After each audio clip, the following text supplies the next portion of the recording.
نننۍ خپرونه کې به له لوی اختر وړاندې د کابل بازارونو ته ورشو چې د وچو میوو او د قربانۍ څارویو حال واخلو. پېښور کې د څارویو پلورونکي وایي له افغانستان سره د سوداګرۍ بندېدو او له پاکستانه په لوی شمېر کې د افغان کډوالو ایستلو له امله له سخت زیان سره مخامخ دي.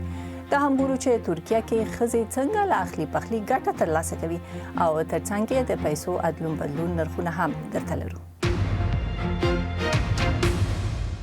سلامونه، نن نجمه ځلان نشته نو د اقتصاد خپرونه زه شازیه سنگروال درته وړاندې کوم.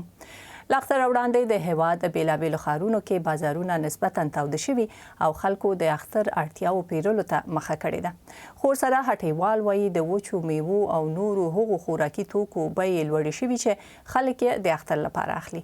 دغسې د قربانۍ لپاره د څارویو بیې هم پورته ختلي چې قرباني یې د ډېرو خلکو له وسه ایستلې. نور جزئیات زموږ همکار اقبال شاهین له کابل راکوي. د پلازمینې په بازارونو کې د خلکو ګڼه ګوڼه خورا زیاته شوې ده. که چیرې تاسو د یو هټۍ تر مخ تېرېږئ او لږ ورو شئ نو حتما به د پیرودونکي او پلورونکي ترمنځ دا خبرې واورئ. نرخونه لوړ دي که ارزانه دي؟ نرخونه کدي ګزارهانه دي خو د اختر کې څه نرخونه لوړ شوي. خلک هڅه کوي د اختر په ورځو کې خپل دسترخوانونه په وچو میوو کیک او کلچو سره رنګین کړي. خو په دغه ورځو کې دکانداران وایي چې د وچې میوې کیک او کلچو بیې لوړې شوي دي. نظر د کوچني اختر په پرتله د کوم اختر چې تېر شه د دې په پرتله اوس یو څه نرخو کې ډېر لوړوالی راغلی دا هر څه جګ شوي دا وچه میوه. خو مثلا هغه وخت کې دا کاجو 1500 روپۍ وه، کوچني اختر کې 200 یا 250 په دې نرخو کې خرڅوو. دا 1500 دا 660 روپۍ دا بادام خرڅوو. بس همدارنګه د بادامو کې فرق راغلی ده او دغه نورو شیانو کې زیات فرق راغلی ده. لکه د چاکلیټو کې هم فرق راغلی ده. دغه نورو ترکي چاکلیټو کې دیو کې ډېر فرق راغلی دا ترکي چاکلیټ دي. څه هم د اختر ورځې د ډېری کورنیو لپاره د خوښۍ ورځې دي خو د بېوزله کورنیو لپاره بیا د کمسیالۍ ورځې دي. زه په خپل باندې کلکچواني کوم اوس کار بار نسته شی نسته بېچارګي ده پرې پوه شوې. مقصد د خلکو حالت چې ګورې قیمتي ډېره ده. مقصد سودا وسته مګر پیسې نشته. یو سړی پیسې نه وي نو سره کوم یو شی واخلي. په افغانستان او ګڼ شمېر نورو هیوادونو کې د لوی اختر په ورځو کې د څارویو بازار هم خورا تود وي. د څارویو بیې د هغوی د نسل، وزن او روغتیا له مخې توپیر کوي. د کابل کار کمپنۍ سیمه کې مې د څارویو لوی بازار ته سر ورښکاره کړ. دغلته پلورونکي وایي چې د تیر اختر په نسبت سږ د لوی اختر په ورځو کې د څارویو په بیو کې د پام وړ زیاتوالی راغلی. اختر په خاطر خو هر کال مال قیمت دی. قیمت راځي خصوصا د نور کالونه مثلا پروس کال نه سږ کال غوایي ډېر قیمت دي. پروس کال ښه و سږ کال قیمت دی. مثلا پروس کال غوایي و په 40,000 غوایي د 50,000 55,000 دومره فرق کړی دی. نسبت د پروسه کال نه سږ کال تقریبا یو په 2 شوي دي مالونه. پروسه کال هغومره یو پسه م اخیستی و چې تقریبا 43 کیلو غوښه یې کړې وه په 14,500 روپۍ.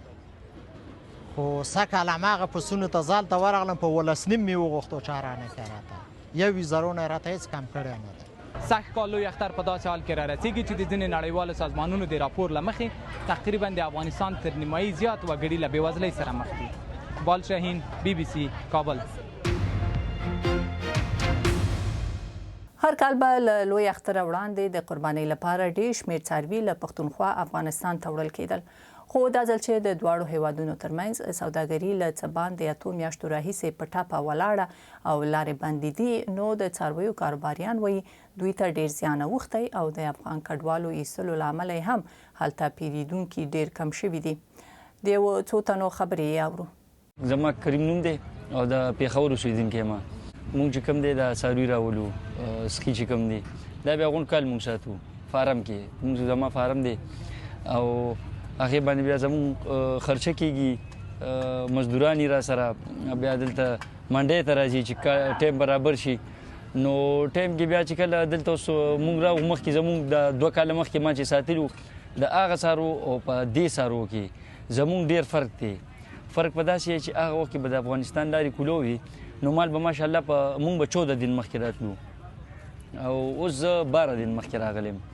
نو 14 دن مخکې چې مونږ راغو نو په 2 ورځو کې به مونږ کم از کم 20 څاروي خرڅ کړو او د اوس 12 دن مخکې راغو ټول 4-5 دانې خرڅې کړي. هلته د افغانستان لارې سره کانټیکټ دی ټول بند دی او دلته څاروي دومره خو څوک نه لي چې څومره مثال خو زه ته قرباني کو هغه خو بند شو هغه ځای او دلته الحمدلله څاروي ډېر دي په ملتان په باولپور باولنګر په دې علاقو باندې کم لوډینګ شو څاروي ډېر دي نو د هغې د وجې زموږ په کاروبار باندې لږ اثر پرېوتی دی دا چې کله به خرڅېده که نه موږ بیا 15 زره ته نه کته خرڅول به م بیا به موږ منډه که ملتان ته به بیا لاړو همغه ټایم کې به موږ را رسېدی شو واپس هم کار به سیټ و اوس مثال که په ملتان کې زموږ کس دی نو الریډي ما سره خپل د فارم سکي ولاړ دي دلته خرڅ نه دی شوی زما نوم عدنان دی موږ د غټ مال کار کو افغانان چې دلته و که نه نو دا کاروبار هر څه برابر و ټیک و ای چې کله نه لکه هغې شف شوي دي که نه تللی دي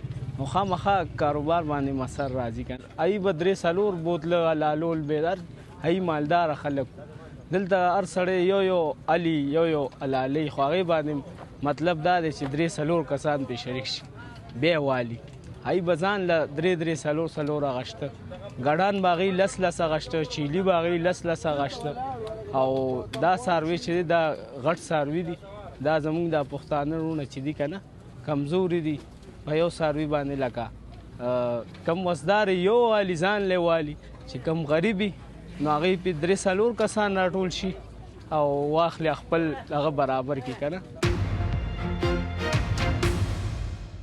پخلی نږدې هره ښځه یې کور کې پرته له کوم عایده کوي خو د ترکیې استانبول کې یوه ښځینه کوپراتیف د کور د ښځو پخلي ته اقتصادي ارزښت ورکړی او پخلی دوی ته د عاید په یوې سرچینې بدل کړی دی دا چې څنګه درځئ په دې رپورټ کې وګورو پخلی ښایي د کور هره ښځه یې کوي خو د استانبول دغه ښځې د کور په څیر وړیا نه د پیسو په بدل کې کوي د سلطان بیلي سیمه کې یوه ښځینه کوآپریټیف یا همکار بنسټ د دغو ښځو کورني کار او اخلي پخلي ته اوس اقتصادي ارزښت ورکړی او دوی یې بدلیدونکو کاري ساعتونو کې په کار ګمارلی دي موږ 45 ښځینه کارکوونکي لرو البته دا ښځې پوره وخت کار نه کوي هدف مو دا دی چې د کور ښځو لپاره مناسبه کاري ساعتونه برابر کړو موږ په پخلنځي کې یوازې خواړه نه تیاروو بلکې د ښځو روزنه او زده کړه هم پیاوړې کوو د دې همکار بنسټ غړو ښځو د خوړو حفظ الصحې او پخلي برخو کې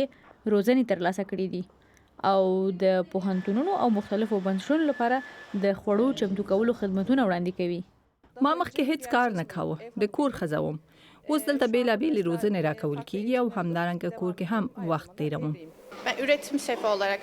زه د یوې اشپزې په توګه کار کوم موږ خپل کاري ساعتونه د خپلو دوستانو له کاري ساعتونو سره سم تنظیموو او کار ته راځو د ښځو د کوآپریټیف بنسټ غواړي چې د 2026 کال تر پایه د غړو ښځو شمیر 80 ته لوړ کړي د کارکوونکو ډیرولو سره غواړو خپل تولید شوي محصولات ترکیې کې په طبیعي او پرته له زیاتونو پلورنځیو کې پلور ته وړاندې کړو استانبول کې د ښځو د همکار بنسټ نه یوازې د کور ښځو اقتصادي توان لوړوي بلکې د دوی روزنې او مهارتونو زده کړې او پیاوړتیا له لارې په اوږد مهال کې د دوی اقتصادي خپلواکۍ زمینه هم برابروي